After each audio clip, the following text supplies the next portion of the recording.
Okay, today I'm going to tell you about Crisis battlesuits. In having a Tau army, personally I love these. You need to take a lot of these if you're going to start a Tau army. They are quite good for points. They're actually cheaper than stealth suits, and they have tons of weapon options. You can jab them to any enemy. So for example, this guy here on the left, flamethrower, burst cannon, Tyrannid, Orc, Horde armies, that one. This one's a bit of an all-rounder. Most people don't like these. I see their point with it. It's a long-range weapon and short-range weapon. It's not that good. But he's quite good for heavily armoured targets. You know, like Space Marines, and this is a battle and stuff, Necrons. This guy's a bit of an all-rounder. You can take out Horde armies and strike strong armoured targets. So he would be probably Eldar facing. So you see their versatility just from these three layouts, but there's infinite layouts. You can have burst cannon and plasma rifle. You have two twin-link missile pods, and twin-link weapons are available, and all the support systems as well. So if this was a unit, one of them has an upgrade that would allow it to shoot for a separate target. One of them has an upgrade ballistic skill, and then you can have ones that can shoot all their weapons or move around and shoot heavy weapons. So there's so much versatility, and they have a and on top of that they have a Tau jetpack, which allows them to jump in and allows them to go from behind cover and jump out of cover into the line of fire, fire a bunch of shots at the enemy, and then jump back in, which is very useful for fighting very, range-based armies like Imperial Guard and Eldar. Quite a lot of Eldar are ranged, because you can jump out and get a few shots out, and most of the weapons are capable of outranging most people. For example, the missile pod is the range of a sniper rifle, which is quite very strong, which means it can target snipers from the same distance they can snipe it, or it can just target main units and they won't have a chance to touch it. And with the ability to keep jumping back, the enemy can never get into assault with it. But in the event they do get into assault, the Tau Crisis suit is the strongest assault unit in the Tau army. It's got 2 wounds per basic unit, and a high weapon skill.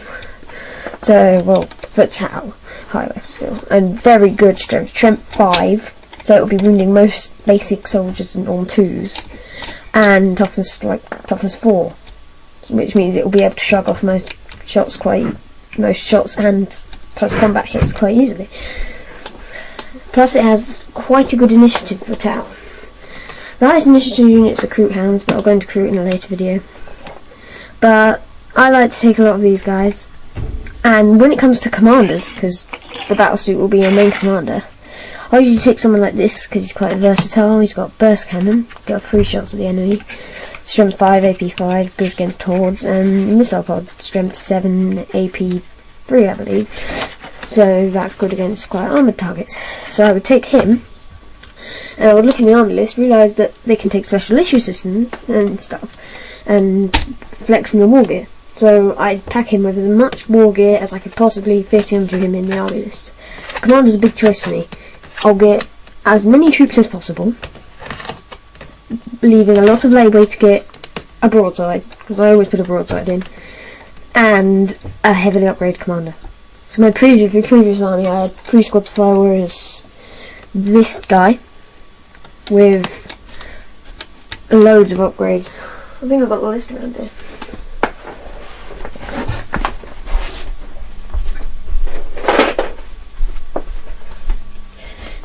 Yeah, so I had him, he's Shazo, so he's the most powerful commander. Well, outside special characters and Farsight and that. And he has burst cannon, missile pod, vectored retro thrusters, iridium armor plating, hardwired black sim filter, hardwired multi-tracker, and a failsafe detonator. And that came into 148 points. It's a very expensive commander. It's 2 points off an unupgraded hammerhead gunship with burst cannons. So it is probably one of the most powerful commanders I've ever fielded. I tried it, brought it out. Literally nothing in the entire Eldar army could kill it. It was fighting, it was shooting, it killed a squad of Dire Avengers by shooting it and assaulting it, and it just shot off loads of shots, And in the second game I played against Eldar, it stood up to combat with an avatar, because we were playing a non-ending game. We were going to see who could just annihilate each other over a long period of time for like, what, 12 turns. I know it's bad turns, but still. And it held off, and it didn't get a wound, and eventually it jumped out using the hit and run rule that comes from the vector thrusters, shot it, took off 2 wounds, and then assaulted it and killed the avatar in close combat.